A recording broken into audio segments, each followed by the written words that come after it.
자, 오늘 말씀은 베드로 전서 1장 13절에서 19절의 말씀입니다.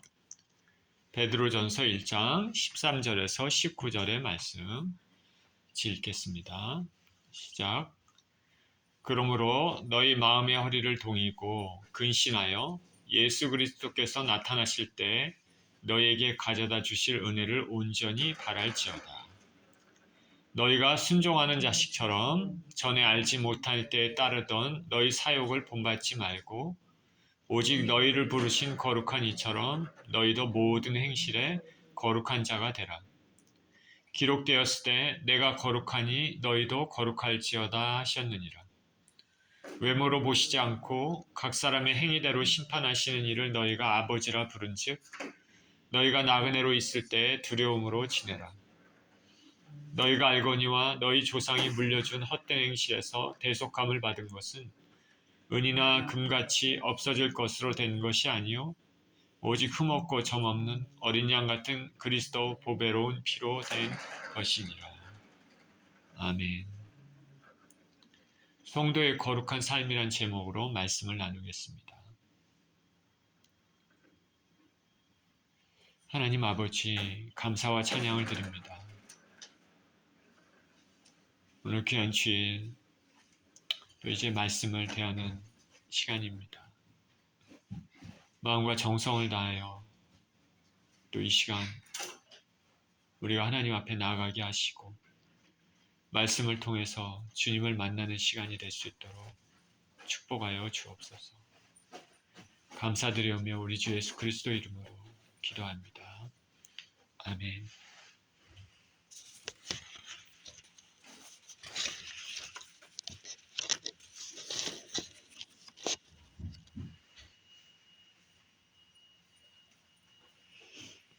한국 사람이라면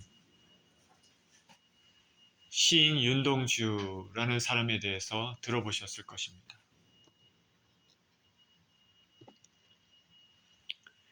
죽는 날까지 하늘을 우러러 한 점 부끄러움이 없기를 잎새이는 바람에도 나는 괴로워했다.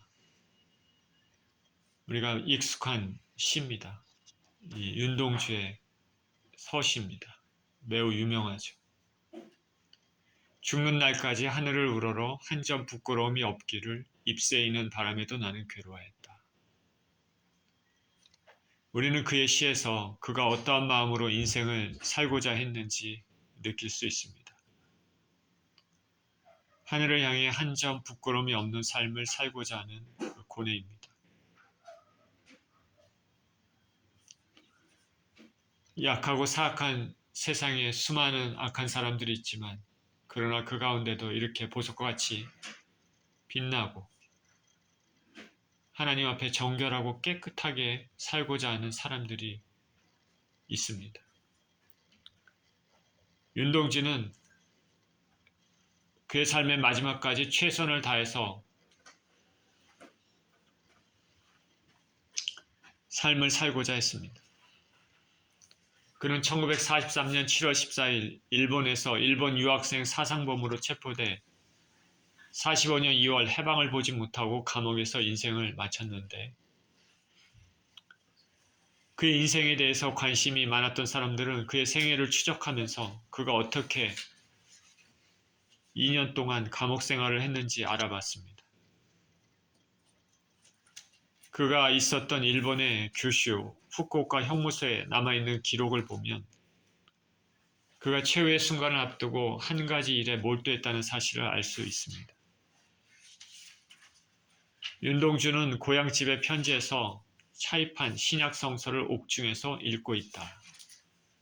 그는 날마다 이 책에 빠져 있다. 이 글은 형무소에서 그의 삶의 동태를 항상 감시하고 있었던 사람들이 적어놓은 기록이었습니다. 하나님의 말씀을 붙들고 인생의 마지막을 마무리하고 있었던 그에게 이 시, 그의 시는 신앙의 고백이라 할 수 있는 것입니다.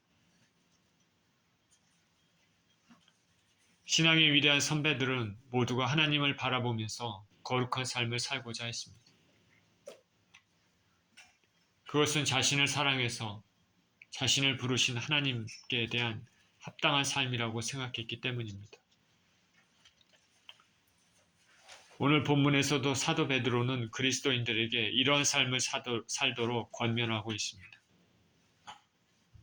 베드로는 이렇게 말합니다. 13절. 그러므로 너희 마음의 허리를 동이고 근신하여 예수 그리스도께서 나타나실 때 너희에게 가져다 주실 은혜를 온전히 바랄지어다.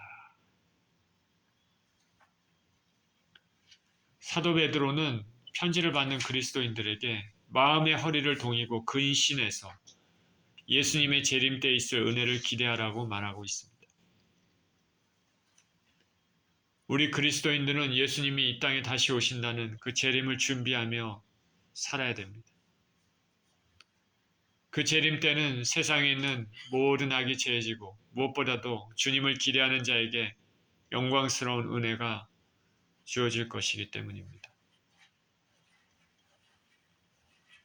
저와 제 아내는 하루의 일과를 마치고 잠자리에 들기 전에 기도를 하는데 제 아내의 기도 중에 항상 재림 때 꼭 들림받게 해달라는 기도가 있습니다. 휴거의 은혜에 참여하는 것은 무한한 영광스러운 일이 되는 것이기 때문에 그렇습니다. 그러나 준비가 되어 있지 않을 때, 그래서 휴거를 놓친다면, 휴거를 받을 만한 상태가 아닌 상황에서 예수께서 오신다면 참으로 당황스러운 일이 됩니다. 이 땅에 남겨져서 극심한 박해를 경험해야 될 것이기 때문에 그렇습니다. 예수님의 재림을 믿지 않는 사람들에게는 이 말씀은 상상에만 존재하는 그런 소리같이 들릴 겁니다. 그러나 성경을 진정으로 믿는 사람들, 그리고 주님과 항상 온전한 관계를 맺는 사람들에게는 예수 그리스도의 재림은 매우 중요한 사건이고 반드시 들림받아야 하는 은혜를 받아야 되는 절대절명의 순간입니다. 예수께서 다시 오시는 그것을 준비하는 사람들은 마음의 자세가 당연히 달라야 합니다. 여기 베드로는 말합니다. 마음의 허리를 동이고 근신하라.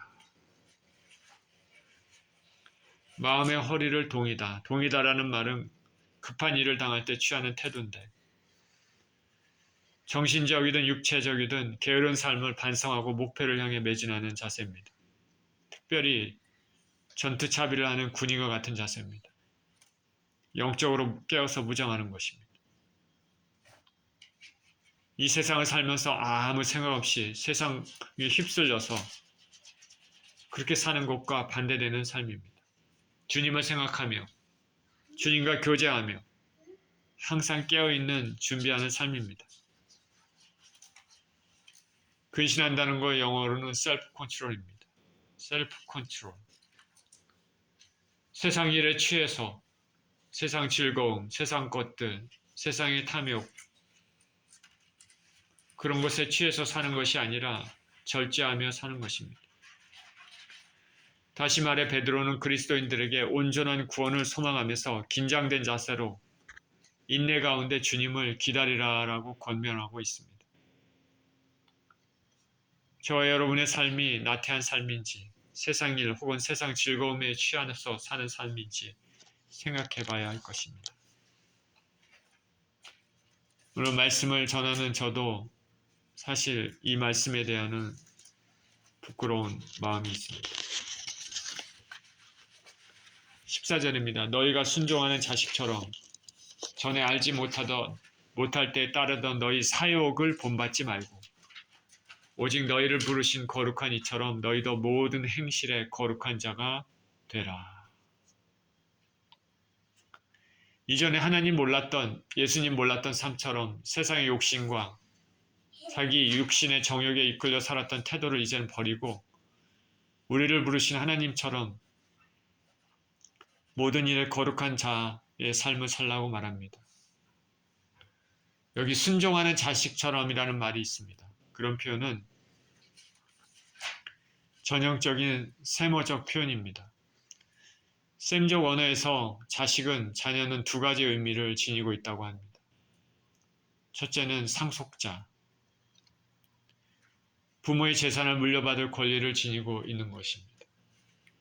그리고 또 한 가지 의미는 부모의 인격이나 성품을 함께 나눈다. 그런 의미를 가지고 있습니다. 이 경우 누구의 자녀에 따라서 그 자녀의 인격이 결정이 되는 것이죠. 이러한 언어적 배경 속에서 베드로는 수신자들을 향해서 불순종의 자녀가 아닌 순종의 자녀라고 부르고 있습니다. 왜냐하면 편지를 이제 받는 사람들은, 그리스도인들은 믿음을 통해서 복음을 받아들였고 순종하는 마음을 보이고 또한 하나님의 상속자이며 자녀로서 하나님 아버지에게 순종하며 성품을 배워가기 때문입니다. 저와 여러분이 진정으로 예수 그리스도를 믿는다면 당연히 순종의 자녀가 되어야 하지 않겠습니까? 그러나 하나님의 자녀가 아닌 자는, 예수님이 없는 자는, 불순종하는 자는 그의 삶은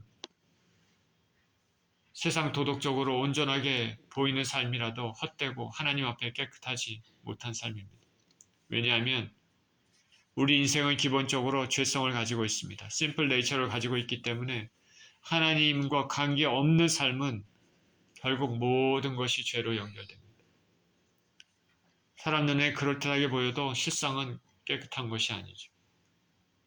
우리는 그 사람이 혼자 있을 때 무슨 생각을 하는지, 무슨 일을 하는지, 행동을 하는지 모릅니다. 하나님은 아시죠. 그 사람이 누군지 알려면 그 사람이 혼자 있을 때 무엇을 하는지, 무슨 생각을 하는지를 알면 그 사람을 알 수 있을 것입니다. 그리고 무엇보다도 근본적으로 피조물이 창조주를 잊고 사는 것, 자기 마음대로 사는 것, 그것이 가장 큰 죄라는 것을 알아야 됩니다. 세상 기준으로는 살인 같은 죄를 가장 큰 죄라고 생각할지 모르지만 성경의 관점에서 가장 큰 죄가 뭐냐면 하나님을 잊고 자기 마음대로 사는 죄입니다. 이것이 가장 큰 죄입니다.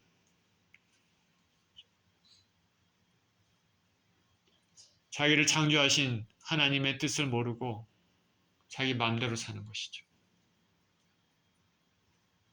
더군다나 우상을 섬기면, 우상에 섬기는 죄를 범한다면 그것은 가장 큰 죄라는 것을 알아야 됩니다. 하나님을 알지 못하는 삶은 이와 같은 삶입니다. 자신의 사욕대로 삽니다. 육체에 따라 본능적으로 마음이 가는 대로 삽니다. 그래서 베드로는 이제 편지를 읽게 된 그리스도인들은 예수님을 알고 이제 믿었으니까 아버지 하나님이 거룩하신 것처럼, 부르심을 받은 자처럼 이전에 이런 삶에서 이제는 벗어나서 거룩한 삶을 살라고 권면하고 있습니다. 예수님의 다시 오심을 준비하며 마음을 동이고 깨어서 이 땅을 거룩한 삶을 살아라. 예수님이 다시 오실 때 너희에게 주실 그 은혜를 기대하며 준비하며 거룩한 삶을 살아라. 우리 안에 있는 소망은 우리 삶을 통해 드러나고 증명이 됩니다. 우리가 하나님께 소망을 두었다면 돈과 쾌락, 세상적인 성공만을 원하는 세상에서 욕심과 유혹에 빠지지 말고 하나님을 사랑하며 타인을 사랑하고 긍휼히 여기며 성결한 삶, 거룩한 삶을, 그런 가치를 추구하는 구별된 삶을 살아야 할 것입니다. 그래서 16절에 또 이렇게 얘기합니다. 기록되었으되 내가 거룩하니 너희도 거룩할지어다 하셨느니라. 내가 거룩하니 너희도 거룩할지어다. 구약 레위기에 기록된 이 말씀입니다. 레위기 11장 45절에 이렇게 하나님 말씀하셨습니다. 나는 너희의 하나님이 되려고 너희를 애굽 땅에서 인도하여 낸 여호와라. 내가 거룩하니 너희도 거룩할지어다. 레위기 19장 2절에는 너는 이스라엘 자손의 온 회중에게 말하여 이르다. 너희는 거룩하라. 이는 나 여호와 너희 하나님이 거룩함이니라. 또 20장 26절에도 얘기합니다. 너희는 나에게 거룩할지어다. 이는 나 여호와가 거룩하고 또 내가 너희를 나의 소유로 삼으려고 너희를 만민 중에서 구별하여 씀이니라. 하나님이 거룩하니 너희도 거룩할지어다. 택감받은 하나님 백성들이 거룩하게 살도록 명령을 받은 것은 거룩한 하나님께서 당신을 닮아가도록 이들을 부르셨기 때문입니다. 베드로는 구약 성경의 이 말씀을 동일하게 부름받은 신약의 그리스도인들에게 요청합니다. 우리 그리스도인들은 비록 우리가 복음 안에서 산다 할지라도 율법과 무관하지는 않습니다. 오히려 구원받은 자로서 율법의 요구를 능히 이룰 만큼 윤리적인 삶을 살도록 노력해야 됩니다. 그것이 우리에게 자유를 주신 하나님의 은혜에 따라 사는 삶이 될 것입니다.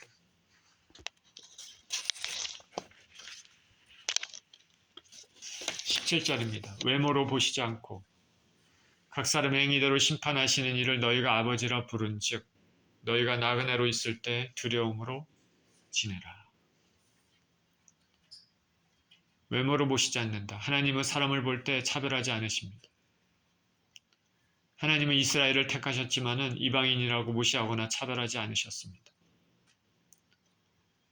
구약에서도 이방인이었지만 그 중심에 하나님을 향한 믿음 있는 사람들은 누구나 받아들이셨습니다. 룻은 이방 여인이었지만 하나님을 향한 믿음으로 보아스와 결혼했습니다. 그에게서 오벳이 태어났죠. 오벳은 이새는 다윗을 낳았습니다. 이렇게 룻은 이방 여인이었지만 메시아 혈통에 들어가는 은혜를 받게 됐습니다. 또 수리아의 나아만 장군도 이방인이었지만 믿음으로 하나님께 은혜를 받았습니다. 몸에 있는 문둥병이 다 고침받았습니다. 스로보니게 여인은 예수님에게 자기 딸을 고침받는 은혜를 받았고 로마의 백부장은 큰 믿음으로 예수님께 칭찬을 받았습니다. 하나님은 겉으로 드러나는 인간의 모습보다는 마음 중심에서 비롯된 행위에 더 관심을 갖는 분입니다. 외모로 보시지 않는다는 헬라의 뜻은 얼굴을 보고 판단하는 것이 아니고 편견에 사로잡혀 불공평하게 대하지 않는다는 것을 의미합니다. 하나님은 행위대로 판단하시는 분입니다. 우리 한국 사회에서는 유독히 차별의 문화가 많이 있음을 우리는 잘 알고 있습니다. 한국 사회는 특히 더 그렇습니다. 동일한 죄를 지어도 권력이 있는 자는 처벌이 가볍습니다. 회사에 취직할 때나 혹은 승진 심사가 있을 때도 자기와 연관이 있는 사람에게 업무 능력과는 상관없이 우선권을 주는 경우가 아주 많습니다. 인맥, 연출, 편견에 사로잡힌 잘못된 문화죠. 다른 나라도 정도 차이가 있지만 이런 경우가 많을 것입니다. 그런데 하나님은 그렇게 인생들을 차별하지 않으신다. 하나님이 그렇게 인생들을 차별을 하신다면은 하나님이 어떻게 온 인류의 재판장이 심판장이 되시겠습니까? 하나님은 공의대로 각 사람의 행위대로 심판하시는 분입니다. 그러니 우리 그리스도인들은 그것을 잘 알고 항상 하나님 의식하며 경건하게 살아야 됩니다. 이런 공의로운 하나님을 우리는 그리스도인들은 아버지라 부릅니다. 아버지. 공의로운 하나님은 아버지라 부릅니다. 하나님을 아버지라 부르는 것은 구약시대에 사는 사람들에게는 생소한 일이었지만은 우리 주 예수 그리스도께서는 하나님을 아버지라 부르셨고 그 다음에 부활하신 이후에 예수님을 믿는 제자들에게 너희 하나님이다. 너희 아버지라고 말씀하셨습니다. 요한복음 20장 17절에 부활하신 예수님은 막달라 마리아를 만나주시면서 이렇게 말씀하십니다. 예수께서 이르시되 나를 붙들지 말라. 내가 아직 아버지께로 올라가지 아니하였노라. 너는 내 형제들에게 가서 이르되 내가 내 아버지 곧 너희 아버지 내 하나님 곧 너희 하나님께로 올라가라 한다 하시니. 여기 분명히 아버지라고 하지 않습니까? 너희 아버지. 그리고 주기도문에서 가르쳐 주신 기도문에서도 너희는 이렇게 기도하라 말씀하십니다. 하늘에 계신 우리 아버지여. 하나님은 우리 아버지가 되시죠. 이런 하나님 아버지는 보살피시는 아버지로서 보살피시는 분뿐 아니라 재판장으로 심판하시는 분입니다. 베드로는 이런 이해 속에서 하나님을 아버지라고 부름으로써 우리 예수님을 믿는 자들의 아버지 되셔서 우리를 보살피실 뿐 아니라 공의로 판단하시는 분임을 강조합니다. 만약 현재 세상의 박해와 차별을 당하는 사람들에게는 위로와 권면이 되는 말씀입니다. 이렇게 공의로 판단하신 하나님이 우리의 아버지 되시니 이 땅에서 나그네 삶을 경건하며 하나님을 경외하는 가운데 두려움으로 지내라고 말씀합니다. 공포를 느끼며 지내라는 것이 아니라 매사에 하나님 의식하면서 경외하면서 지내라. 여기 나그네의 삶이라고 말합니다. 지난주에 말씀을 전했던 것처럼 이 땅의 삶은 나그네의 삶이라는 것을 우리는 알아야 됩니다. 이 땅은 본향이 아니고 영원한 삶을 영위하기 위해서 잠시 거쳐가는 삶에 불과합니다. 그러므로 나그네와 같은 삶을 살아가는 그리스도인들은 영원히 거할 것처럼 이 땅의 것들만 바라보고 육체의 소욕대로 살아가서는 안 됩니다. 하나님을 경외하고 하나님이 원하는 악에서 떠나서 거룩한 삶을 영위해야 됩니다. 세상의 악이 난무하고 또 교회에 출석하는 사람도 자기를 기독교인이라고 하는 사람도 자기 멋대로 사는 것은 하나님 아버지 그리고 영원한 삶이 있다는 것, 나그네 삶이라는 것을 알지 못하고 믿지 않고 살기 때문에 그렇습니다. 18절입니다. 너희가 알거니와 너희 조상이 물려준 헛된 행실에서 대속함을 받은 것은 은이나 금같이 없어질 것으로 된 것이 아니요 오직 흠없고 점없는 어린 양 같은 그리스도의 보배로운 피로 된 것이니라. 이렇게 거룩하고 경건한 삶을 살아야 하는 이유가 여기 있습니다. 그것은 우리가 과거에 망령된 행실, 이방인으로서 이방 종교의 특성에 따라 죄로 점철된 삶에서 대속받은 것은 흠없고 점없는 예수님의 피, 정결한 거룩한 예수님의 희생의 대가로서 얻게 된 것이기 때문입니다. 이 대속의 은혜는 세상 사람들이 가장 귀하게 여긴다는 금 같은 것이 아니고 오직 예수님의 피로서 얻어진 것입니다. 다시 말해 대속은 이 세상의 것들로 그런 걸 주고도 살 수 없는 값진 것임을 알 수 있습니다. 이렇게 놀라운 은혜를 받은 것은 바로 예수님의 희생을 통해서입니다. 내가 죽어야 되는데 나 대신 다른 분이 내 대신 죽었다는 것을 안다면, 그래서 내가 살았다는 것을 안다면 내 멋대로 방탕하게 살지는 않을 것입니다. 경건하면서 근신하면서 나 대신에 죽은 분을 생각하며 그 말씀을 따르며 사는 것입니다.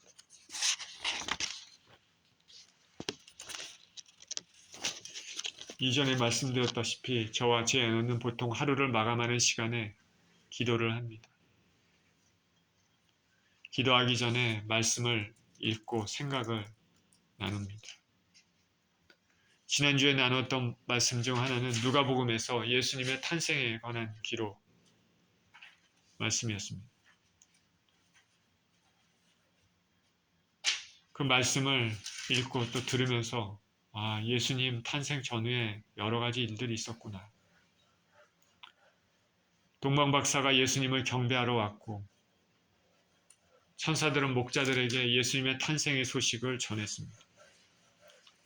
당시 유대에 수많은 사람들이 있었지만 하나님은 이방인들인 동방박사들과 당시 아무도 관심을 가져주지 않는 낮은 신분의 목자들에게 구세주의 나심을 알리고 경배드릴 수 있는 은혜를 주었습니다.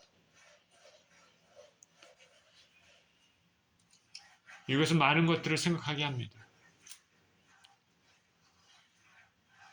이것은 하나님은 사람을 외모로 판단하지 않으신다는 것을 보여줍니다. 저 아내가 은혜를 받은 것은, 특별히 은혜를 받은 것은 예수님이 나신 지 8일 만에 성전에 정결 예식을 치르기 위해 들어갔을 때의 일에 대한 것입니다. 요셉과 마리아는 아기 예수를 안고 예식을 위해 성전에 들어갔습니다. 이때 시므온이라는 경건한 사람이 아기 예수님을 보고 이렇게 말합니다. 하나님께서 이제는 종을 편안히 놓아주셨습니다. 내 눈이 이제 주의 구원을 보았습니다. 나이가 많은 시므온은 이스라엘의 위로를 기다리는 자였습니다. 오랜 기간에 경건한 삶, 살면서 메시아의 나심을 기다리던 사람이었습니다. 이제 나이가 많습니다. 오늘 내일 하는 사람이 있지만 하나님은 너가 메시아의 나심 보기 전까지는 너를 데려가지 않겠다. 그렇게 오랜 기간 경건하게 메시아의 나심을 기다렸던 사람에게 하나님은 메시아의 나심을 볼 수 있는 은혜를 베푸셨습니다. 시몬 말고 또 하나의 인물이 나오는데 안나라는 여선지자입니다. 이 여자는 어려서 결혼하고 남편하고 7년을 살다가 남편이 죽고 과부가 된 지 84년이 되었다고 합니다. 그러니까 나이가 얼마나 많겠습니까? 과부로 얼마나 오랫동안 살았습니까? 그 오랜 기간 그녀는 성전을 자기 집처럼 출입하면서 금식하면서 기도하면서 하나님과 동행했습니다. 그녀는 아기 예수님을 보자 바로 메시아이심을 알고 하나님께 영광을 돌렸습니다. 이 두 인물은 모두 메시아의 탄생을 간절히 기대하며 오랜 기간에 깨어있고 경건한 삶을 살았습니다. 하루 이틀이 아니라 정말로 오랜 기간, 언제나 준비하는 자세, 마음의 허리를 동이는 자세, 근신하는 자세, 메시아의 오심을 기대하며 경건의 삶을 생활하며 살았습니다. 오늘 본문에서 베드로가 우리 그리스도인들에게 권면하는 것이 바로 그것입니다. 시몬과 안나는 오실 예수님을 기대하며 경건하게 살았지만 이제는 우리는 이제 다시 오실 예수님을 기대하며 그날의 주님이 주실 은혜를 기대하며 경건하게 거룩하게 이 땅을 살아야겠습니다. 저는 오늘 본문을 통해 우리가 예수님의 다시 오심을 기다리며 이 땅을 거룩하게 살아야 함을 다시 한번 생각해 봅니다. 하나님의 백성으로서 거룩한 삶을 살려면 어떻게 해야 될까? 먼저는 우리가 생각하는 것이 달라야 됩니다. 생각하는 것이 세상의 방식과 달라야 한다. 거룩한 생각으로 우리 심령을 채우는 것입니다. 하나님의 은혜를 입어 하나님 백성이 되었다고 자랑하면서도 마음속이 죄악된 생각으로 가득 차 있다면 앞뒤가 맞지 않습니다. 우리의 생각을 거룩한 것으로 채워놓는다면 거룩한 열매를 맺게 될 것입니다. 우리의 심령을 거룩한 것으로 채울 수 있는 방법은 바로 거룩한 하나님 말씀으로 채우는 것입니다. 매일매일 성경을 읽고 듣고 또 묵상하며 사는 것이죠. 이렇게 매일매일을 말씀으로 채워놓게 되면 우리의 생각은 거룩한 것으로 채워지고 우리의 생각 속에 채워진 거룩은 자연스럽게 밖으로 나오게 됩니다. 둘째는 우리의 말이 달라야 됩니다. 세상 사람들은 자기의 욕구를 충족시키기 위해서 혈기를 내면서 고함도 치고 화를 내고 욕설도 퍼붓습니다. 그런데 그리스도인이라 하면서 세상 사람들과 똑같이 혈기를 내고 더럽고 추한 욕설을 입에 담는 경우도 종종 봅니다. 하나님 백성으로서 세상 사람들과 구별되었으면 그 말도 반드시 구별되고 달라져야 됩니다. 더러운 말은 입 밖에도 내지 말아야 됩니다. 우리가 때로 농담을 하지만 온전치 못한 농담들도 많습니다. 깨끗하지 못하고 더러운 것들, 그런 거는 입 밖에도 내지 말아야 됩니다. 우리 하나님의 백성들은 항상 사람을 살리고 격려하고 이롭게 하는 말을 해야 될 것입니다. 하나님께 영광을 돌리는 말. 그 말은 그 사람의 인격을 겉으로 나타냅니다. 우리가 하나님이 아니기 때문에 각 사람의 인격에 대해서 우리가 알 수 있는 것은 그 사람이 말하는 것을 통해서 알 수 있죠. 거룩한 하나님의 백성들은 경건한 언어 습관을 가져야 할 것입니다. 셋째, 우리의 행동이 달라야 되겠습니다. 구원받은 자로서 하나님 백성으로서 예수님의 재림을 기다리며 은혜를 기대하는 자로서의 합당한 삶의 행동이 있어야 되겠습니다. 항상 기도하는 습관, 남을 배려하는 습관, 하나님께 영광 돌리는 습관 등 하나님을 기뻐하시는 것을 행하는 삶이 되어야 할 것입니다. 이 세상은 갈수록 부정과 사욕이 늘어납니다. 거룩한 삶이 오히려 손해가 되고 때로는 조롱받는 삶입니다. 하나님을 모르는 사람같이 수많은 사람들이 이 세상의 것들만 주목하며 살아가고 있습니다. 자신의 죄성대로, 육체의 소욕대로 사는 세상입니다. 이런 세상 가운데 우리 그리스도인들은 반드시 구별된 삶을 살아야 됩니다. 언제일지 모르지만 예수님의 다시 오심을 기대하며 그날에 주신 은혜를 소망하며 경건하게 거룩하게 이 땅을 살아야겠습니다. 생각과 말과 행동이 모두 하나님을 기쁘시게 하는 거룩한 삶을 사시는 저와 여러분 모두 되시기를 예수 그리스도 이름으로 축원드립니다. 기도하겠습니다. 하나님 아버지 감사합니다. 하나님은 거룩하신 분이십니다. 거룩한 하나님이 거룩하지 못한 우리들을 부르셔서 예수 그리스도의 피를 통해서 깨끗게 하시고 당신의 자녀라고 아버지 말씀하시고 계십니다. 자녀로서 합당한 삶은 하나님이 거룩하니 너희도 거룩할지어다. 우리의 삶도 아버지 하나님의 성품을 닮아가는 자녀로서 아버지의 성품을 닮아가는 거룩한 인생이 되어야 될 줄 믿습니다. 하나님 아버지 우리의 생각과 우리의 말과 우리의 행동이 아버지 하나님 거룩한 삶이 될 수 있도록 아버지 우리를 빚어주시고